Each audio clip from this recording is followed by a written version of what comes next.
কালেমার দাওয়াত আমি বন্ধ করব না। সমস্ত মানুষ যদি আমার বিরুদ্ধে চলে যায় আমি কালেমার দাওয়াত বন্ধ করব না। আল্লাহ রাসূলের এই কথা শুনিয়া আবু তালেব বুঝতে পারলেন আমার ভাতিজা তার দিন প্রতিষ্ঠা করবে, সে দাওয়াত দিবে, এই জন্য সেও ঘোষণা করলো আমি জীবিত থাকতে আমার ভাতিজার ধর্ম যদিও আমি গ্রহণ না করি, আমার ভাতিজা তার দিনের কাজ চালাইবে, কে বাধা দিবে এটা আমার দেখার আছে। এমন সাপোর্ট দিছে চাচাকে, চাচা ভাতিজাকে সাপোর্ট দিছে, কিন্তু ইসলাম ধর্ম গ্রহণ করে নাই। এই চাচা যখন মৃত্যুর মুখে পতিত হয় আল্লাহ রাসূল সাল্লাল্লাহু আলাইহি ওয়াসাল্লাম বলেন, ও চাচা আপনি আমার নাম বলার দরকার নাই, শুধু বলেন লা ইলাহা ইল্লাল্লাহ, আল্লাহ ছাড়া কোনো ইলাহ নাই, লা ইলাহা ইল্লাল্লাহ মুহাম্মাদুর রাসূলুল্লাহ বলার দরকার নাই, শুধু বলেন লা ইলাহা ইল্লাল্লাহ। এখন আবু তালিব এখন কালিমা পড়বে পড়বে বাপ, এর মুহূর্তে উতবা সাইবা আবু জাহেল তারা গিয়ে বলতেছে, ও আবু তালিব তুমি এতদিন আমাদের ধর্মের উপর প্রতিষ্ঠিত ছিলা, তুমি একজন গোত্রের নেতা, তুমি কি মৃত্যুর মুহূর্তে বেদিন হয়ে মরবা নাকি? নাউজুবিল্লাহ। আমাদের ধর্ম চাইলে তুমি অন্য ধর্ম গ্রহণ করবা, বাতিল ধর্ম গ্রহণ করবা? আল্লাহ রাসূল সাল্লাল্লাহু আলাইহি ওয়াসাল্লাম এই চাচার মৃত্যুতে উনি অনেক কষ্ট পাইছেন। যে চাচা আমাকে 44টা বছর নিজের সন্তানের মতো লালন পালন করছে, চাচার যে ছেলে হযরত আলী রাদিয়াল্লাহু তাআলা আনহু আল্লাহ রাসূলের আপন চাচাতো ভাই, এই হযরত আলী রাদিয়াল্লাহু তাআলা আনহু কে থেকেও আল্লাহ রাসূলকে বেশি মহব্বত করতেন আবু তালিব। এই বলতেছেন, ও চাচা আপনি মৃত্যু হয়ে গেছে, এখন আপনি আমার ধর্ম গ্রহণ করে নাই, যদি আপনি লা ইলাহা ইল্লাল্লাহ বলতেন তাহলে আমি আপনার হয়ে কাজ দেখতাম, আমি আল্লাহর কাছে আপনার সুপারিশ করতাম, আল্লাহ যেন আপনাকে নাজাত দিয়ে দেয়। কিন্তু গোত্রের অন্য অন্য নেতাদের কারণে, অন্য অন্য দলের নেতাদের কারণে সে ইসলাম ধর্ম গ্রহণ করতে পারে নাই। এজন্য রাসূল আফসোস করতেছেন। আল্লাহ তাআলা বলেন, ওয়া ইন্নাকা লাতাহদি মান আহবাবতা, ও পয়গম্বর আপনি যতই একজনকে মহব্বত করেন, মহব্বতের দাবিদার আপনি মানুষকে মহব্বত করতে পারেন, কিন্তু হেদায়েত আপনার হাতে নয়, আমার হাতে হেদায়েত। হেদায়েত আমার হাতে। আপনি একজনকে মহব্বত করলে তাকে হেদায়েত দিতে পারেন না, কারণ হেদায়েতের মালিক হলাম আমি। এজন্য হেদায়েত আল্লাহ রাব্বুল আলামিনের কাছে। আমাদেরকে আল্লাহ তাআলা এই মুসলমান হিসাবে আমাদেরকে দুনিয়াতে পাঠাইছেন। আল্লাহ তাআলা এই যে সময়টা দিয়ে দিয়েছেন, এই সময়ের কসম আল্লাহ তাআলা করছেন। কেন করছেন? সময়টা এমন মূল্যবান সময়। আল্লাহ রাসূল সাল্লাল্লাহু আলাইহি ওয়াসাল্লামের কাছে সাহাবায়ে কেরাম প্রশ্ন করেন, আইয়ুল আমালি আহাব্বু ইলাল্লাহ? ওয়াসসালামু আলা সাইয়্যিদিনা মুহাম্মদ আল্লাযী জাআলনা মিন ইবাদাতিল আওসান ইলা ইবাদাতির রহমান। أما بعد فأعوذ بالله من الشيطان الرجيم. بسم الله الرحمن الرحيم. والعصر إن الإنسان لفي خسر إلا الذين آمنوا وعملوا الصالحات وتواصوا بالحق وتواصوا بالصبر. وقال النبي صلى الله عليه وسلم كل أمة يدخلون الجنة إلا من أبى. قيل من أبى؟ قال من أطاعني دخل الجنة ومن عصاني فقد أبى. أو كما قال النبي عليه الصلاة والسلام. آمنت بالله صدق الله المولى العظيم وصدق رسوله النبي الكريم ونحن على ذلك من الشاهدين والشاكرين والذاكرين والحمد لله رب العالمين. اللهم صل على محمد وعلى آل محمد كما صليت على إبراهيم وعلى آل إبراهيم إنك حميد مجيد. اللهم بارك على محمد وعلى آل محمد كما باركت على إبراهيم وعلى آل إبراهيم إنك حميد مجيد. بلغ العلا بكماله كشف الدجى بجماله حسنت جميع خصاله صلوا عليه وآله سبحانك لا علم لنا إلا ما علمتنا إنك أنت العليم الحكيم رب اشرح لي صدري ويسر لي أمري واحلل عقدة من لساني يفقهوا قولي আলহামদুলিল্লাহ আল্লাহ পাক রব্বুল আলামিনের দরবারে লাখ কোটি শুকর যে আল্লাহ তাআলা আমাদেরকে জুমার নামাজ আদায় করার লক্ষ্যে মসজিদে আসার বসার তৌফিক দিয়েছেন। সেই মহান প্রভুর দরবারে আমরা কালিমাতুল শুকরিয়া আদায় করি, বলি আলহামদুলিল্লাহ। আলহামদুলিল্লাহ। আল্লাহ পাক রব্বুল আলামিন আমাদেরকে দুনিয়াতে পাঠাইছেন এবং সকলের উপরে যারা মুসলমান, শুধু মুসলমান উল্লেখ নয়, সমস্ত মানুষদেরকে আল্লাহ তাআলা সৃষ্টি করেছিলেন ইবাদতের জন্য। যারা দিন গ্রহণ করছে তারা সফল হইতে পারছে। তো মুসলমানদের প্রতিটা সময়ের গুরুত্ব আছে। প্রতিটা মুহূর্ত, প্রতিটা সময় একটা মুসলমানের গুরুত্ব। একটা সেকেন্ড, একটা মিনিট একটা মুমিন বান্দার কাছে বেহুদা নষ্ট হয় না। যে আয়াত তেলাওয়াত করছে একটা সূরা, পবিত্র কোরআনে 114 সূরার মধ্যে একটা সূরা, এই সূরার নাম হচ্ছে সূরা আসর। ইয়া আসর ওয়াল আসর, আসর অর্থ হচ্ছে সময়। আসর শব্দের অর্থ সময়। এটা কোনো কোনো মুফাসসির কেরাম বলেন এটা যে কোনো সময়। ওয়াল আসর, এটা যে কোনো সময়। আবার কোনো কোনো মুফাসসিরগণ বলেন আসরের সময়। আবার কোনো কোনো মুফাসসির বলেন আসরের সময় শেষে এবং মাগরিবের আগে। মাগরিবের সূর্য অস্ত যাওয়ার আগে এবং আসরের পরে যে সময়টা, এই সময়ের কিছু। আর কোনো কোনো মুফাসসির বলছেন যে কোনো সময়। তা আল্লাহ তাআলা এই আয়াত বা এই সূরা একবারে ছোট সূরা, এই ছোট্ট সূরার মধ্যে আল্লাহ তাআলা এমন কোনো বিষয় নাই ঢোকান নাই। অনেক সময় দেখা যায় একটা মরিচ যে ছোটো হয়, কিন্তু ছোটো মরিচ হলে জাল বেশি। ছোটো মরিচ হলে কি এনে দেখতে ছোটো কিন্তু জাল অনেক। সূরাটাও পবিত্র কোরআনের মধ্যে একবারে ছোট সূরা, সূরা আসর, 3 আয়াত বৈশিষ্ট্য। এই 3টা আয়াত বৈশিষ্ট্য একটা সূরা আসর। 4 মাযহাবের এক মাযহাব, ইমামের নাম ইমাম শাফিঈ। ইমাম শাফিঈ রাহমাতুল্লাহ আলাইহি বলেন আল্লাহ তাআলা যদি এই পবিত্র কোরআন 114 সূরা, এই 14 সূরা যদি আল্লাহ তাআলা নাজিল না করে যদি সূরা আসর নাজিল করতেন, এই সূরা আসর একটা মুমিন বান্দার জন্য চলতে ফিরতে, একটা মুমিন বান্দার জন্য এই সূরাই যথেষ্ট। এমন ছোট সূরা, কিন্তু ছোট সূরা হইলেও এটা দামি সূরা। তা আল্লাহ তাআলা এই সূরা নাজিল করছেন কেন? এটার শানে নুজুল কি, যেটা আমরা বাংলা বলি প্রেক্ষাপট। সবগুলা সূরা, এক একটা সূরা নাজিল হওয়ার এটার পিছনে কারণ আছে। আল্লাহ তাআলা কেন নাজিল করছে, এটা প্রেক্ষাপট আছে, শানে নুজুল আছে। তা সূরা আসর এটারও একটা শানে নুজুল আছে। আল্লাহ রাসূল সাল্লাল্লাহু আলাইহি সাল্লামের এক সাহাবী হযরত আবু বকর সিদ্দিক রাদিয়াল্লাহু তাআলা আনহু, উনি যখন মুসলমান হয় নাই তখন উনি ব্যবসা করতেন। তা ব্যবসার সুবাদে আরেকজন অমুসলিমের সাথে তার বন্ধুত্ব, যেহেতু উনি এখন মুসলমান হয় নাই। আল্লাহ রাসূলের সাথে যখন হাত দিয়া কালিমা পড়া মুসলমান হয়েছে, এখন সে আগে ব্যবসার যে সময়টা, আগে যদি 9 ঘন্টা সময় দিত, এখন আরো 2 ঘন্টা কমাই দিত সময়। ব্যবসা করতো, এখন রাসূলের দিন গ্রহণ করার কারণে এখন আগে যে ডিউটি করতো, যে দোকানদারি করতো, এখন এই সময় থেকে 2-3 ঘন্টা কমাই দিছে। এই 2-3 ঘন্টা আল্লাহ রাসূলের কাছে বসে থাকে দিন শেখার জন্য। তো তার এই মহব্বতের এই বন্ধু একদিন আবু বকরকে বলতেছে, হে আবু বকর, তোমার জীবন তো ধ্বংসের মতো। কেন? তুমি ব্যবসা করতা, এখন ব্যবসায় তো তুমি এখন লস। আগে ডিউটি করতা 10 ঘন্টা, এখন আরো 3 ঘন্টা কমাইছো, 7 ঘন্টা।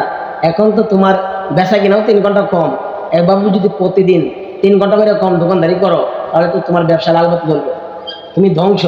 এবং তুমি এখন মুহাম্মাদের দিন গ্রহণ করছো, তার দিন প্রচার গ্রহণ করছো, এখন তার কাছে বসে থাকো, তুমি তো তোমার জীবন তো ধ্বংস। আবু বকর সিদ্দিক রাদিয়াল্লাহু তাআলা আনহু উনি জবাব দিলেন, দুনিয়ার ব্যবসা, একটা মানুষ যদি ব্যবসা করে লাভবান না হয়, সে যদি লসের মধ্যে থাকে, তো এই ব্যবসা করা এই লস খাওয়ার কারণে সে জাহান্নামে যেতে হবে এরকম না। আমি ব্যবসা করছি, আমি লাভবান হইতে পারি না, এই জন্য জাহান্নামে যাবো, এমনটা না। তাই দুনিয়ার ব্যবসা লাভ হয়, লস হয়, কিন্তু আখিরাতে যদি কামাই যদি না করি তাহলে দুনিয়ার লস লাভ আছে, কিন্তু আমি যদি আখিরাতের কামাই রুজি না করি, আখিরাতের জন্য কিছু সম্পন্ন না করি, তাহলে তো আখিরাত তো আমার ধ্বংস।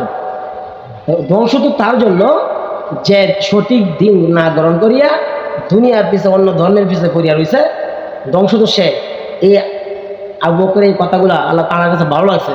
আল্লাহ তাআলা সূরাতুল আসর, আল্লাহ রাসূল সাল্লাল্লাহু আলাইহি ওয়াসাল্লাম এই আসর সূরা আল্লাহ তাআলা জিবরাইলের মাধ্যমে পাঠাইলেন। আল্লাহ রাসূল বলতেছেন ওয়াল আসর, আল্লাহ রাব্বুল আলামিন বলেন ওয়াল আসর, সময়ের কসম, ওয়াল আসর ইন্নাল ইনসানা লাফি খুসর। আল্লাহ রাব্বুল আলামিন বলেন সমস্ত মানুষ হলো ধ্বংস, সমস্ত মানুষ হলো ধ্বংসের পথে। ওয়াল আসর, আল্লাহ তাআলা সময়ের কসম খান। কেন কসম খায়? মানুষ এমনভাবে কসম খায়, আল্লাহ তাআলার কসম। এবং অনেক সময় দেখা যায় সন্তানের কসম খায়, মানুষ সন্তানের কসম খায়, আল্লাহর কসম খায়। মানুষ সন্তান মা বাবার কসম খায়। কেন খায়? এটা বুঝাইতে চায় মা বাবা হলো সন্তানের কাছে দামি, সন্তান হলো মা বাবার কাছে দামি। এই জন্য দামি জিনিসটা নিয়ে মানুষের কসম করে। এই কসম কেন করে? একটা মানুষকে বিশ্বাস করানোর জন্য। আপনি যদি একটা কোনো কথা বলেন, কেউ যদি বিশ্বাস না করে, না এমনটা হইতে পারে না, তখন বলে আমার সন্তানের কসম এই কাজটা হয়েছে, তখন মানুষের সহজে বিশ্বাস করে। কেন বিশ্বাস করে? এই বিশ্বাস করার কারণ হলো এটা কসম করানো। আল্লাহ তাআলা তো মিথ্যা কথা বলেন না। ওমান আসদাকু মিনাল্লাহি হাদিসা, আল্লাহ রাব্বুল আলামিন বলেন আমার মতো সত্যবাদী আর কি আছে? ওমান আসদাকু মিনাল্লাহি হাদিসা, আল্লাহ তাআলা বলতেছেন আমার চেয়ে সত্যবাদী আর কে আছে? আল্লাহ তাআলা তো সত্যবাদী, নিজের গ্যারান্টি নিজেই দেন। আমার মতো সত্যবাদী আর কেউ নাই। তবে আল্লাহ কেন কসম কাটা লাগে? মানুষকে বিশ্বাস করানোর জন্য। সন্তানের কসম খায়, মা বাবার কসম খায়, এটা কেন বলে? মানুষ যেন বিশ্বাস করে। আল্লাহ তাআলা কেন কসম খাইলেন? মানুষ কি বিশ্বাস করানোর জন্য নাকি? এমনটা নয়। আল্লাহ তাআলা মুমিন যারা, এই কসম খাওয়ার মানে হলো মুমিন যারা এমনি আল্লাহকে বিশ্বাস করছে, আল্লাহর কসম করার দরকার নাই। আল্লাহ তাআলা কসম, বিনা কসমে মুমিন যারা, তারা আল্লাহকে বিশ্বাস করে। আল্লাহ তাআলা বুঝাইতে চান যারা মুমিন আছে তাদেরকে কসম করেছে এই জন্য মুমিন যেন আমার কথাটা আরো দৃঢ়তার সাথে বিশ্বাস করে, আরো আমল করে। আর কাফের যারা আছে তারা যেন এই সঠিক দিন ধর্ম গ্রহণ করে। এই জন্য কসম খায় আল্লাহ তাআলা। যেহেতু আমরা কসম খাই, সন্তানের কসম, আল্লাহর কসম, আল্লাহর তো কোনো আল্লাহ নাই যে আল্লাহর কসম কাটবেন। এই জন্য আল্লাহ তাআলাও দামি জিনিসের কসম কাটছেন। আল্লাহ তাআলা কখনো বলছেন সূর্যের কসম, কখনো বলছেন চাঁদের কসম, কখনো বলছেন পাহাড়ের কসম, কখনো বলছেন রাত্রের কসম, দিনের কসম, রাত্র এবং দিন এটার কসম। কখনো আল্লাহ তাআলা বলছেন সময়ের কসম। যেহেতু আল্লাহ রাব্বুল আলামিন সময়টা একটা দামি বানাইছেন, এই সময়টা দামি, এই জন্য আল্লাহ তাআলা সময়ের কসম কাটছেন। আল্লাহ তাআলা বলেন ওয়াল আসর, আমি সময়ের কসম, ইন্নাল ইনসানা লাফি খুসর, সমস্ত মানুষ হলো ক্ষতির মধ্যে, ধ্বংসের পথে। তাহলে আল্লাহ রাব্বুল আলামিন কসম কাটতেছেন আর বলতেছেন সমস্ত মানুষ হলো ধ্বংসের মধ্যে, সমস্ত মানুষ ধ্বংসের পথে। আর আল্লাহ রাসূল সাল্লাল্লাহু আলাইহি সাল্লাম হাদিসের মধ্যে বলছেন, যে হাদিসটা তেলাওয়াত করছি, কুল্লু উম্মাতুন ইয়াদখুলুনাল জান্নাতা, কুল্লু উম্মাতুন ইয়াদখুলুনাল জান্নাতা। আল্লাহ রাসূল বলেন সমস্ত উম্মতের দল হলো জান্নাতি। তাহলে আল্লাহ তাআলা বলেন সমস্ত মানুষ হলো জাহান্নামী। সমস্ত মানুষ যেহেতু ধ্বংস মানে তো জাহান্নামী, আল্লাহ বলতেছেন জাহান্নামী, আর রাসূল বলেন আমার সকল উম্মত জান্নাতি। তাহলে আল্লাহ এবং রাসূলের কথার মধ্যে দেখা যায় একটা সাংঘর্ষ তৈরি হয়। আল্লাহ তাআলার কথা শেষ হয় নাই, রাসূলের কথাও শেষ হয় নাই, দুজনের কথার পিছনে কিন্তু রয়েছে। আল্লাহ তাআলা বলছেন ওয়াল আসর ইন্নাল ইনসানা লাফি খুসর, সময়ের কসম, সমস্ত মানুষ হলো ধ্বংসের পথে, ইল্লাল্লাযীনা আমানু, তারা ব্যতীত। চার গুণ যাদের আছে, এই 4 গুণ মানুষ ব্যতীত সমস্ত মানুষ হলো ধ্বংস। এই 4টা গুণ কারা? আল্লাহ রাব্বুল আলামিন বলেন ইল্লাল্লাযীনা আমানু ওয়া আমিলুস সালিহাত, যারা ঈমান আনবে, ইল্লাল্লাযীনা আমানু, যারা আমার উপর ঈমান আনবে তারা ছাড়া। ইল্লাল্লাযীনা আমানু ওয়া আমিলুস সালিহাত, এবং যারা নেক আমল করবে, আল্লাহ তাআলার প্রতি ঈমান আনা, আল্লাহ রাসূল সাল্লাল্লাহু আলাইহি ওয়াসাল্লামের প্রতি ঈমান আনা, আল্লাহ তাআলার প্রতি ঈমান আনা এবং আমলে সালিহা করা। কি ঈমান আনবো? একটা মানুষ যদি মুসলিম হয়, জোহরের আগে যদি সে মুসলমান হয়, তার উপরে প্রথম দায়িত্ব হলো সে জোহরের নামাজ আদায় করা। কেউ যদি ফজরের আগে ঈমান আনে, ফজরের আগে যদি সে ঈমান আনে, তার উপরে প্রথম দায়িত্ব নামাজ পড়া, আমলে সালিহা করা। এই জন্য ঈমান আনবো। কি বলে ঈমান আনবো? আল্লাহ রাসূল সাল্লাল্লাহু আলাইহি সাল্লামের কালিমা লা ইলাহা ইল্লাল্লাহ মুহাম্মাদুর রাসূলুল্লাহ, এই কালিমা পড়িয়া ঈমান শুধু ঈমান আনলে হবে না, কারণ কালিমারও হাকিকত আছে। মুখ দিয়ে স্বীকার করলে শুধু হবে না। আল্লাহ রাসূল সাল্লাল্লাহু আলাইহি সাল্লাম বলেন কালিমার তিনটা হাকিকত। এক নাম্বার হলো জবান দিয়া স্বীকার করা লা ইলাহা ইল্লাল্লাহ মুহাম্মাদুর রাসূলুল্লাহ, আল্লাহ ছাড়া কোনো ইলাহ নাই, আর মুহাম্মদ সাল্লাল্লাহু আলাইহি সাল্লাম আল্লাহ তাআলার রাসূল। মুহাম্মদ সাল্লাল্লাহু আলাইহি সাল্লাম আল্লাহ তাআলার বান্দা, আল্লাহ তাআলার রাসূল। এই মুখ দিয়ে স্বীকার করা এক নাম্বার। দুই নাম্বার অন্তরে বিশ্বাস করা, কারণ মুখ দিয়ে স্বীকার করা শুধু করলেই ইমানদার হওয়া যায় না। কারণ অনেক হিন্দুরাও কালিমা লা ইলাহা ইল্লাল্লাহ পড়তে পারে, অনেক হিন্দুরাও লা ইলাহা ইল্লাল্লাহ মুখ দিয়ে স্বীকার করে কিন্তু অন্তরে বিশ্বাস করে না। কারণ কালিমার অর্থ হলো আল্লাহ ছাড়া কোনো ইলাহ নাই। তারা যদিও মুখ দিয়ে বলে লা ইলাহা ইল্লাল্লাহ, তারা কিন্তু ইলাহ মূর্তিকে বানাইছে, আল্লাহকে বাদ দিয়ে মূর্তির পূজা করে, তারা ইলাহ বানাইছে। শুধু মুখ দিয়ে স্বীকার করলে হবে না। কাফের যারা ইহুদি খ্রিস্টান আছে, ইহুদি নাসারা আছে, এখন যদি কেউ বলে ইহুদি হোক অথবা খ্রিস্টান হোক, তারা তো আমাদের আহলে বাইত। কারণ ইহুদি খ্রিস্টান যারা আছে, ইহুদি নাসারা, তারা এখন যারা দাবি করে তারা মূল ইহুদি ধর্মে নাই। কারণ ইহুদিরা তাদের আকীদা আল্লাহ তাআলা জানাইয়া দেন। তাদের আকীদা হলো কি? ওয়াকালাতিল ইয়াহুদু উযাইর ইবনুল্লাহ, তাদের আকীদা হলো উযাইর আলাইহিস সালাতু ওয়াস সালাম, ওয়াকালাতিল ইয়াহুদু উযাইর ইবনুল্লাহ। এই ইহুদিদের আকীদা উযাইর আলাইহিস সালাম একজন নবী ছিলেন, তার বাবা নাই, তার বাবা হলো আল্লাহ, নাউযুবিল্লাহ। এবং যারা নাসারা আছে, ওয়াকালাতিন নাসারাল মাসীহ ইবনুল্লাহ, এবং যারা নাসারা আছে তাদের আকীদা হলো ঈসা রূহুল্লাহ, ঈসা রূহুল্লাহ, ঈসা আলাইহিস সালাতু ওয়াস সালাম আল্লাহর পুত্র, নাউযুবিল্লাহ। তাহলে দুজনের আকীদা খারাপ। যদি ইহুদি এবং নাসারা তাদের দাবিদার, তাদের আকীদা খারাপ। এজন্য আল্লাহ তাআলা, আল্লাহ রাসূল বলেন শুধু মুখ দিয়ে স্বীকার করলে হবে না, অন্তরে বিশ্বাস স্থাপন করতে হবে। এই অন্তরে যারা তুমি বিশ্বাস করার পর 3 নাম্বার কাজ হলো আমল দ্বারা পরিণত করতে হবে। তাহলে 1 নাম্বার কালিমার হাকিকত জবানে স্বীকার করা, 2 নম্বর হাকিকত অন্তর দ্বারা এটাকে বিশ্বাস করা, 3 নম্বর হাকিকত আমলের দ্বারা বাস্তবায়ন করা। এজন্য আমল দ্বারা বাস্তবায়ন করতে হবে, শুধু মুখ দিয়ে স্বীকার করলে হবে না। এজন্য আল্লাহ তাআলা বলেন ইল্লাল্লাযীনা আমানু ওয়া আমিলুস সলিহাত, তারা ব্যতীত সমস্ত মানুষ ধ্বংস যারা ঈমান এনেছে এবং আমলে সলিহা করে। ইল্লাল্লাযীনা আমানু ওয়া আমিলুস সলিহাতি ওয়া তাওয়াসাউ বিল হক, এবং যারা সত্যের দাওয়াত দেয়, সত্যের কথা বলে, সত্যের পথে দাওয়াত দেয়, সৎ কাজের আদেশ দেয়, অসৎ কাজ থেকে মানুষকে বিরত থাকার পরামর্শ দেয়। ইল্লাল্লাযীনা আমানু ওয়া আমিলুস সলিহাতি ওয়া তাওয়াসাউ বিল হক ওয়া তাওয়াসাউ বিস সবর, এবং যারা সবরের দাওয়াত দেয়। আপনি যদি নেক কাজ করেন, একটা অন্যায় কাজ করলে, সমাজের মধ্যে যাত্রা গান দিলে এটা বাধা আসবে না, প্রশাসন থেকেও বাধা আসবে না। আপনি যাত্রা দিতেছেন, সমাজের মানুষে বাধা দিবে না। আপনি ওয়াজ মাহফিলের নাম লন, ইসলাম কোনো একটা কাজ করেন, দেখবেন শত বাধা, এমনকি কোনো বক্তার কারণে প্রশাসন থেকেও বাধা আসবে। এই জন্য এই বাধা আসবে, হামলা মামলার শিকার হইতে পারেন।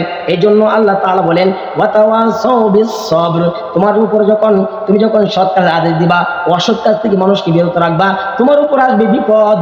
এই বিপদে তুমি ধৈর্য ধারণ করবা, সবর করবা। ওয়াতাওয়াসাউ বিস সবর, এই ধৈর্য ধারণ করবা। এই 4টা গুণ যাদের মধ্যে থাকবে, তারা ব্যতীত সমস্ত মানুষ হলো ধ্বংসের মধ্যে। তাহলে আল্লাহ রাসূল যে বলছেন, আল্লাহ তাআলা বলছেন যেহেতু সমস্ত মানুষ ধ্বংস, আর রাসূল বলছেন আমার সমস্ত উম্মতেরা জান্নাতি, তারা জাহান্নামী। আল্লাহ বলছেন জাহান্নামী, আর রাসূল বলছেন জান্নাতি। আল্লাহর কথার কিন্তু আমরা পাইলাম 4টা গুণ যাদের আছে, তারা ব্যতীত সমস্ত মানুষ ধ্বংস। আল্লাহ রাসূল যে বলছেন সমস্ত উম্মত ধ্বংস, সমস্ত উম্মত হলো জান্নাতি, এটা আল্লাহ রাসূলের কথারও কিন্তু রয়ে গেছে। আল্লাহ রাসূল সাল্লাল্লাহু আলাইহি ওয়াসাল্লাম বলেন কুল্লু উম্মাতিন ইয়াদখুলুনাল জান্নাহ, সমস্ত উম্মতেরা জান্নাতি। কিলা মান আবা, তারা সাহাবায়ে কেরাম বলেন তারা কারা? বলা মান আতাআনি দাখালাল জান্নাতা ওয়া মান আসানি ফাকাদ আবা। আল্লাহ রাসূল বলেন যারা আমার আতায়াত করবে, আমার অনুকরণ করবে, তারা হলো জান্নাতি। আর যারা আমার আতায়াত করবে না, আমার সুন্নতের পাবন্দি করবে না, আমার সুন্নত মানবে না, আমাকে মানবে না, আমার অনুকরণ করবে না, তারা হলো জাহান্নামী। তাহলে আল্লাহ রাসূলের কথাও কিন্তু আমরা পাইলাম, আল্লাহ তাআলার কথাও কিন্তু আমরা পাইলাম। এই জন্য ঈমান আনতে হবে, ঈমান আনতে হবে, আল্লাহর রাসূলকে মান্য করতে হবে। শুধু মুখ দিয়ে স্বীকার করলে হবে না, কারণ কাফের যারা তারাও মুখ দিয়ে স্বীকার করতো। আল্লাহ রাসূল সাল্লাল্লাহু আলাইহি সাল্লামের আপন চাচা আবু তালিব, আপন চাচা, উনি আল্লাহ রাসূলকে এমন মহব্বত করতেন, উনি ইসলামের দাওয়াত দেন, আল্লাহ রাসূল দ্বীনের দাওয়াত দেন, মানুষ এসে বিষাদ দিত। যেহেতু উনি প্রভাবশালী একজন নেতা, সমাজের একজন নেতা, এই জন্য বাচ্চাদেরকে কিছু বলতে পারে না, কারণ চাচা হলো নেতা।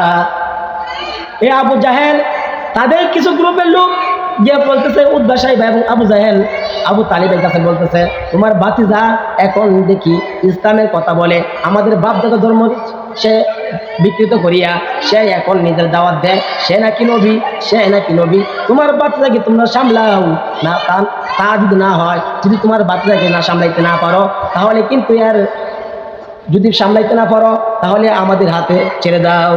আল্লাহ রাসূলকে আবু তালিব বলতেছেন, ও ভাতিজা, আমি তোমাকে মহব্বত করি, এই ইসলামের কাজ, এই কালিমার দাওয়াত কিছুদিনের জন্য বন্ধ রাখো। বলতেছে কিছুদিনের জন্য বন্ধ রাখো। আল্লাহ রাসূল বুঝতে পারছেন যে আমাকে মহব্বত করে চাচা, এই জন্য আমাকে বাঁচাইতে চাইতেছেন। ও বলতেছে, ও চাচা, আপনার কথা কি শেষ হয়েছে নাকি? বলে হ্যাঁ, কথা শেষ হয়েছে। ও চাচা শুনিয়া নেন, এই মক্কার যত কাফের বেঈমান আছে তারা আমার বিরুদ্ধে, এই শুধু মক্কার কাফের নয়, সারা পৃথিবীর মানুষ যদি আমার বিরুদ্ধে চলে যায়, তবু আমি কালিমার দাওয়াত আমি বন্ধ করব না। সমস্ত মানুষ যদি আমার বিরুদ্ধে চলে যায়, আমি কালিমার দাওয়াত বন্ধ করব না। আল্লাহ রাসূলের এই কথা শুনিয়া আবু তালেব বুঝতে পারলেন আমার ভাতিজা তার দিন প্রতিষ্ঠা করবে, সে দাওয়াত দিবেই। এই জন্য সেও ঘোষণা করলো, আমি জীবিত থাকতে আমার ভাতিজার ধর্ম যদিও আমি গ্রহণ না করি, আমার ভাতিজা তার দিনের কাজ চালাইবে, কে বাধা দিবে এটা আমার দেখার আছে। এমন সাপোর্ট দিছে চাচা ভাতিজাকে সাপোর্ট দিছে, কিন্তু ইসলাম ধর্ম গ্রহণ করে নাই। এই চাচা যখন মৃত্যুর মুখে পতিত হয়, আল্লাহ রাসূল সাল্লাল্লাহু আলাইহি ওয়াসাল্লাম বলেন, ও চাচা, আপনি আমার নাম বলার দরকার নাই, শুধু বলেন লা ইলাহা ইল্লাল্লাহ, আল্লাহ ছাড়া কোনো ইলাহ নাই, লা ইলাহা ইল্লাল্লাহ মুহাম্মাদুর রাসূলুল্লাহ বলার দরকার নাই, শুধু বলেন লা ইলাহা ইল্লাল্লাহ। এখন আবু তালিব এখন কালিমা পড়বে বাপ, এর মুহূর্তে উতবা সাইবা আবু জাহেল তারা গিয়ে বলতেছে, ও আবু তালিব, তুমি এতদিন আমাদের ধর্মের উপর প্রতিষ্ঠিত ছিলা, তুমি একজন গোত্রের নেতা, তুমি কি মৃত্যুর মুহূর্তে বেদিন হয়ে মরবা নাকি? নাউযুবিল্লাহ। আমাদের ধর্ম চাইলে তুমি অন্য ধর্ম গ্রহণ করবা, বাতিল ধর্ম গ্রহণ করবা? আল্লাহ রাসূল সাল্লাল্লাহু আলাইহি ওয়াসাল্লাম এই চাচার মৃত্যুতে উনি অনেক কষ্ট পাইছেন। যে চাচা আমাকে 44টা বছর নিজের সন্তানের মতো লালন পালন করছে, চাচার যে ছেলে হযরত আলী রাদিয়াল্লাহু তাআলা আনহু, আল্লাহ রাসূলের আপন চাচাতো ভাই, এই হযরত আলী রাদিয়াল্লাহু তাআলা আনহুকে থেকেও আল্লাহ রাসূলকে বেশি মহব্বত করতেন আবু তালিব। এই বলতেছেন, ও চাচা, আপনি মৃত্যু হয়ে গেছে, এখন আপনি আমার ধর্ম গ্রহণ করে নাই, যদি আপনি লা ইলাহা ইল্লাল্লাহ বলতেন তাহলে আমি আপনার হয়ে কাজ দেখতাম, আমি আল্লাহর কাছে আপনার সুপারিশ করতাম, আল্লাহ যেন আপনাকে নাজাত দিয়ে দেয়। কিন্তু গোত্রের অন্য নেতাদের কারণে, অন্য দলের নেতাদের কারণে সে ইসলাম ধর্ম গ্রহণ করতে পারে নাই। এই জন্য রাসূল আফসোস করতেছেন। আল্লাহ তাআলা বলেন, ওয়া ইন্নাকা লাতাহদি মান আহবাবতা, ও পয়গম্বর, আপনি যতই একজনকে মহব্বত করেন, মহব্বতের দাবিদার, আপনি মানুষকে মহব্বত করতে পারেন, কিন্তু হেদায়েত আপনার হাতে নয়, আমার হাতে হেদায়েত আমার হাতে। আপনি একজনকে মহব্বত করলে তাকে হেদায়েত দিতে পারেন না, কারণ হেদায়েতের মালিক হলাম আমি। এজন্য হেদায়েত আল্লাহ রাব্বুল আলামিনের কাছে। আমাদেরকে আল্লাহ তাআলা এই মুসলমান হিসাবে আমাদেরকে দুনিয়াতে পাঠাইছেন।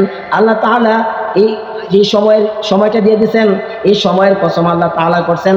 কেন করছেন? সময়টা এমন মূল্যবান সময়। আল্লাহ রাসূল সাল্লাল্লাহু আলাইহি ওয়াসাল্লামের কাছে সাহাবায়ে কেরাম প্রশ্ন করেন, আইয়ুল আমালি আহাব্বু ইলাল্লাহ, আইয়ুল আমালি আহাব্বু ইলাল্লাহ, ও পয়গম্বর, সবচেয়ে আমলের মধ্যে উত্তম আমল কোনটা? আমলের মধ্যে উত্তম আমল কোনটা? আল্লাহ রাসূল সাল্লাল্লাহু আলাইহি ওয়াসাল্লাম বলেন, as-salatu ওয়া রাসূলুল্লাহ সাল্লাল্লাহু আলাইহি ওয়াসাল্লাম, as-salatu আলা ওয়াক্তিহা, as-salatu আলা ওয়াক্তিহা। আল্লাহ রাসূল সাল্লাল্লাহু আলাইহি ওয়াসাল্লাম বলেন, সবচেয়ে আমলের মধ্যে উত্তম আমল হলো ওয়াক্ত মতো নামাজ পড়া। ওয়াক্ত মতো নামাজ পড়া এটা হলো উত্তম আমল, আমলের মধ্যে সবচেয়ে উত্তম আমল। এখন দেখা যায় আমরা কাজের চাপে এক ওয়াক্তের নামাজ জমাইয়া 2 ওয়াক্ত 3 ওয়াক্ত একসাথে পড়ি, কিন্তু আল্লাহ রাসূল বলছেন, সাহাবায়ে কেরামকে বলছেন সবচেয়ে উত্তম আমল কোনটা? ওয়াক্ত মতো নামাজ পড়া। কিন্তু আমাদের ওয়াক্ত মতো আমাদের খেয়াল নাই, ব্যাঘাত হয়ে যায়, ওয়াক্ত মতো নামাজ আমরা পড়ি না। এই জন্য ইমানকে ঠিক রাখতে হবে। এই সময়ের কসম, আল্লাহ তাআলা বলছেন এই সময়ের কসম, আল্লাহ ছাড়া কোনো ইলাহ নাই, আপনি আল্লাহকে ইলাহ মানছেন, এখন আপনার সন্তান হয় না, আল্লাহ তাআলাকে বাদ দিয়া শাহজালাল শাহপুরানে গিয়া মান্নাত করতেছেন, আমাকে আল্লাহ বাবা আমাকে সন্তান দাও, যদি সন্তান দাও আগামী বছর একটা গরু নিয়ে আসবো, একটা বকরি নিয়ে আসবো, এরকম মান্নাত করতেছে।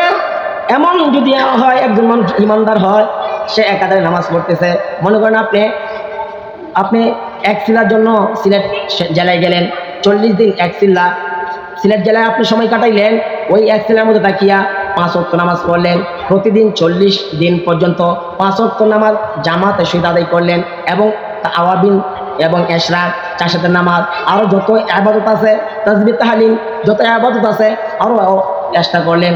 এরপর এত আমল করার পর এই 40 দিন 5 ওয়াক্ত নামাজ পড়ার পর তাসবিহ তাহলিল আদায় করার পর যখন আপনার সময় শেষ হয়ে গেছে, এখন বলতেছেন যেহেতু সিলেট শহরে আসছি, এখানে যেহেতু হযরত শাহজালাল শুয়ে আছেন, শাহপুরান শুয়ে আছেন, তারা তো আল্লাহ ওলি, তারা তো আল্লাহর ওলি, তাদের কবরে আপনি জিয়ারত করতে গেছেন, জিয়ারত করা তো সবের কাজ, আপনি জিয়ারত করতে গেছেন, গিয়া বলতেছেন ও আল্লাহ এই তারা শুয়ে আছে, তাদের দরজা আবার বন্ধ করে দাও, তাদের মর্যাদা আরো বৃদ্ধি করে দাও, তারা আল্লাহ ওয়ালা ছিলেন, তাদের মর্যাদা বৃদ্ধি করে দাও।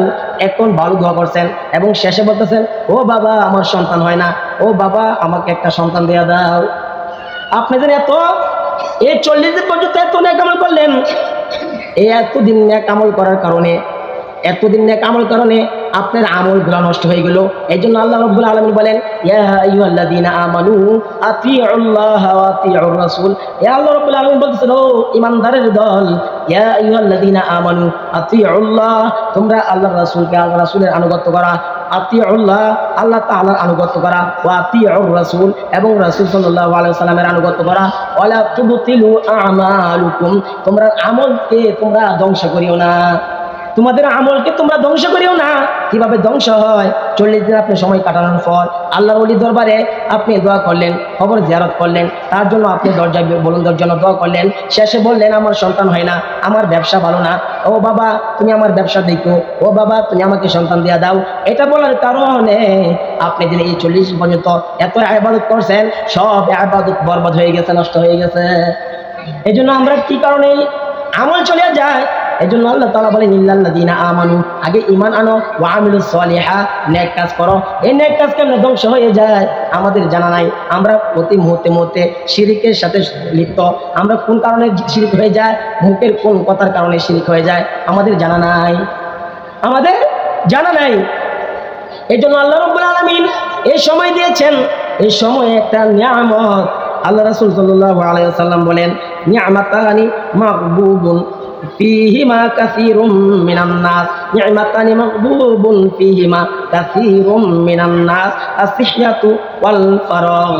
আল্লাহ রাসূল সাল্লাল্লাহু আলাইহি ওয়াসাল্লাম বলেন দুটি নিয়ামত মানুষকে আল্লাহ তাআলা দিয়েছেন, এটা মানুষ এই দুইটা নিয়ামতের ব্যাপারে উদাসীন। দুইটা নিয়ামত আসিহাতুন, দুইটা নিয়ামতের মধ্যে একটা হলো আসিহাতুন, এটা এক নম্বর হলো সুস্থতা, একটা নিয়ামত। এই নিয়ামত মানুষকে আল্লাহ রাব্বুল আলামিন দিয়েছেন, এই নিয়ামতের শুকরিয়া আদায় করে না, এই সুস্থ থাকা অবস্থায় সে নামাজ পড়ে না, যখন অসুস্থ হয়ে যায় ঘরে ফিরে যায় তখন আল্লাহ জিকির করে। এই জন্য আল্লাহ তাআলা বলেন, আল্লাহ রাসূল বলেন দুইটা নিয়ামত আমি মানুষদের দান করলাম, কিন্তু এই দুইটা নিয়ামত মানুষ উদাসীন। একটা হলো ফারাগ, যেটা একটা হলো অবসর সময়। অনেকে সন্তানরা কামাই করে, বাবা মার কামাই করতে হয় না, তাদের সংসারে কোনো কাজ নাই, তাদের সন্তানরা কামাই করতেছে, এখন সুখে শান্তিতে থাকতেছে, কিন্তু নামাজ পড়ে না। আল্লাহ রাসূল বলেন তোমরা এটা মনে করিও না, কারণ যারা সুখে থাকে, যারা অবসরে থাকে, তারা ভাবে আমি মনে হয় সারা জীবনে অবসর থাকবো। যারা সুস্থ থাকে তারা মনে করে আমরা মনে হয় সারা জীবনে সুস্থ থাকবো, কিন্তু এমনটা হয় না। মাঝে মাঝে আল্লাহর তরফ থেকে অসুস্থতা এসে যায়। এই জন্য অসুস্থতা আসার আগে তুমি সুস্থতার কদর করো, কারণ সুস্থ অবস্থায় আপনি যেখানে ইচ্ছে সেখানে যেতে পারবেন, এশার নামাজও আসতে পারবেন, ফজর নামাজও আসতে পারবেন, 5 ওয়াক্ত নামাজ পড়তে পারবেন। কিন্তু অসুস্থ হয়ে গেলে দিনের বেলাও আপনি বিছানা পড়া, অসুস্থ হয়ে গেলেও চেষ্টা থাকার পরেও আপনি মসজিদে আসতে পারবেন না। চেষ্টা করতে থাকলে আসতে পারতেন কিন্তু আপনি অসুস্থ। এই জন্য আল্লাহ রাসূল বলেন 2টা নিয়ামতের কদর করো, একটা হলো অবসর সময় আর একটা হলো সুস্থতা। এই জন্য অসুস্থ আসার আগে সুস্থতা তোমার শরীর আছে, এখন আল্লাহ তাআলার ইবাদত করে যাও। এই ইবাদত করতে হবে, যেহেতু আল্লাহ রাব্বুল আলামিন আমরা ইবাদত করি না। কেন করি না? আমরা সংসারের কাজ করতেছি, বিভিন্ন ব্যবসা প্রতিষ্ঠান আছে, চাকরি আছে এবং ক্ষেত খামার আছে। আমরা বলতেছি এই ক্ষেত খামারের জন্য আমি নামাজ পড়তে পারি না, আল্লাহর হুকুম মানতে পারি না, সন্তানদের ভবিষ্যতের জন্য আমি নামাজ ত্যাগ করলাম, সন্তানের ভবিষ্যতের জন্য আমি রোজা ত্যাগ করলাম, আমি আল্লাহর হুকুম মানলাম না। কেন মানলাম না? আমার উজ্জ্বল ভবিষ্যৎ সন্তানদেরকে আমি মানুষ করতে হবে। তো কীভাবে মানুষ করবা? এই জন্য আল্লাহর হুকুম বাদ দিয়া তুমি নামাজ পড়লো না, ক্ষেত খামারে কাজ করলা, নামাজ রক্ত চলিয়া যায়, তুমি নামাজ পড়লা না। আল্লাহ রাসূল সাল্লাল্লাহু আলাইহি বলেন ওয়াহমুরু আহলাকা বিসসালাতি ওয়াসতাবির আলাইহা। আল্লাহ রাসূল সাল্লাল্লাহু আলাইহি সাল্লামকে উদ্দেশ্য করে বলেন ও পয়গম্বর ওয়াহমুরু আহলাকা বিসসালাতি, আপনি আপনার পরিবারের লোকজনকে নামাজের আদেশ করেন, নামাজের তাগিদ দেন। ওয়াহমুরু আহলাকা বিসসালাতি ওয়াসতাবির আলাইহা লা নাসআলুকা রিজকা, আমি তো আপনার কাছে রিজিক চাই না, নাহনু নারযুকুকা। আল্লাহ রাব্বুল আলামিন বলেন বরং রিজিকের জিম্মাদারি আমার হাতে, রিজিক আমি দেই। এই জন্য আমরা রিজিকের তালাশে নামাজ পড়তেছি না, বলতেছি রিজিকের জন্য, আমাদের পেটের জন্য আমরা নামাজ পড়তে পারতেছি না। আমাদের কামাই রুজি করতে হয়, কাজ কাম করতে হয়, শুধু নামাজ শুধু হুজুরদের জন্য, নামাজ যারা মুরব্বী আছে তারা তাদের জন্য, আমাদের জন্য কোনো সামরাট ডিল আছে, টাইট আছে, ডিল হয় নাই, এই জন্য আমরা নামাজ পড়ি না। কিন্তু আল্লাহ রাসূল বললেন, আল্লাহ রাসূলকে আল্লাহ তাআলা ধমক দিয়ে বলতেছেন ওয়া'মুরু আহলাকা বিসসালাতি ওয়াসতাবির আলাইহা, আপনার আহালদেরকে, আপনার পরিবার পরিজনকে নামাজের আদেশ করেন, আপনার কাছে রিজিক চাই না, বরং রিজিক আমি দান করব। কিন্তু আমরা নামাজ কামাই দেই, আল্লাহ তাআলার নামাজ পড়ি না। তার মানে কি শুধু নামাজ পড়বো, আমরা কাজ কর্ম করবো না, ব্যবসা প্রতিষ্ঠান করবো না, এমনটা নয়। আল্লাহ তাআলা বলেন যদিও আমি তোমাদের পূর্বে যারা নবী ছিল, যারা উম্মত ছিল, তাদেরকে মান্না ওয়া সালওয়া জান্নাতের খানা তাদেরকে খাওয়াইছি, তাদেরকে জান্নাত থেকে খানা খাওয়াইছি, তাদের কাজকর্ম করতে হয় নাই, বেহেশত থেকে জান্নাত থেকে খাদ্যের খানজানা নিচে নামছে, আর সমস্ত উম্মতেরা সমস্ত কওমের মিল্লা খাইছে, তাদেরকে এমনভাবে খাওয়াইছি আমি এই আল্লাহ কোনো আসি, আমি তোমাদেরকে খাওয়াইতে পারি কিন্তু খাওয়াই না। এটা একটা সিস্টেম করছি। তোমরা এই ব্যবসা বাণিজ্য ক্ষেত খামারের কাজ কর্ম ছাড়া কেউ যখন আমার নামাজ পড়বা, এই বাকি সময়টাও তোমরা যেন কাজ করতেছো, বিসমিল্লাহ কইয়া কাজ শুরু করছো, আলহামদুলিল্লাহ বলিয়া সন্ধ্যার আগে কাজ শেষ করছো, তুমি যে বাকি সময়টা নামাজ পড়ছো, মাঝে মাঝে জোহর আসর মাগরিব এই নামাজটা পড়ছো, এই বাকি সময় যে তুমি কাজ করছো, এই কাজটা তোমার কাজ হিসাবে গণ্য হয় নাই, তোমার ইবাদত হিসাবে গণ্য হয়েছে। যে তুমি মুমিন, এই সময়টা তোমার বেফুদা যায় নাই। আল্লাহ রাসূল সাল্লাল্লাহু আলাইহি ওয়াসাল্লাম বলেন কেউ যদি এশার নামাজ পড়ে, এশার নামাজ আদায় করার কারণে, এশার নামাজ যদি কেউ আদায় করে, সে যদি ঘুমাইয়া যায়, এই অর্ধেক রাত সে নামাজ পড়ার যে সওয়াব পাইতো, সেই সওয়াব তার আমল নামায় দেওয়া হবে। আল্লাহ রাসূল আরো খুশি সংবাদ বলেন এরপরে যদি তুমি ফজর নামাজ আদায় করিয়া লও, এই মাঝখানে এশা এবং ফজর, এই মাঝখানে তুমি 5 ঘন্টা 6 ঘন্টা 7 ঘন্টা 9 ঘন্টা তুমি ঘুমাইলা, তোমার আমল নামে ঘুম হিসাবে উঠে নাই। তুমি যেন কেমন যেমন নফল নামাজে দাঁড়ায় গেছো, নামাজ হিসাবে তোমার আমল নামাজ সব দেওয়া হবে। এই জন্য মুসলমানের সময়টা যেন নষ্ট না হয়। সাহাবায়ে কেরাম তারা কি করতো? এক সাহাবি, আল্লাহ রাসূলের 2জন সাহাবি ছিল, এক সাহাবি আরেক সাহাবিকে সাথে সাক্ষাৎ হইলে এই সূরা আসর একজনকে আরেকজনের না শোনায় বাড়ি যাইতেন না, এই সূরা আসর পড়তেন। তো এই সূরা আসর আল্লাহ তাআলা কসম করছেন ইল্লাল্লাযিনা আমানু ওয়া আমিলুস সলিহাত, এই 4টে মানুষ, 4টে দল ব্যতীত যারা আছে, ইন্নাল ইনসানা ওয়াল আসরি ইন্নাল ইনসানা লাফি খুস, সমস্ত মানুষ ধ্বংসের পথে। এই 4 গুণ মানুষ ছাড়া, এই 4 গুণ মানুষ যারা ঈমান আনবে এবং আমলে সলিহা করবে এবং সত্যের দাওয়াত দিবে, এবং 4 নাম্বার যারা সবরের দাওয়াত দিবে, তাদেরকে আল্লাহ তাআলা জান্নাতে দিবেন। আর রাসূল সাল্লাল্লাহু আলাইহি ওয়াসাল্লাম হাদিসে বলছেন যারা আমার ইতাআত করবে, আমার সুন্নতের পাবন্দী করবে, অনুকরণ করবে, তাদেরকে আল্লাহ তাআলা জান্নাত দিবেন। এজন্য আল্লাহ রাসূলের সুন্নাত অনুযায়ী, আল্লাহ তাআলার হুকুম অনুযায়ী আমরা যেন চলতে পারি, আমাদের জীবনকে চালাতে পারি, সেই তৌফিক আল্লাহ তাআলা আমাদেরকে দান করেন। ওয়া আখিরু দাওয়ানা আলহামদুলিল্লাহি রাব্বিল আলামিন। যারা সুন্নাত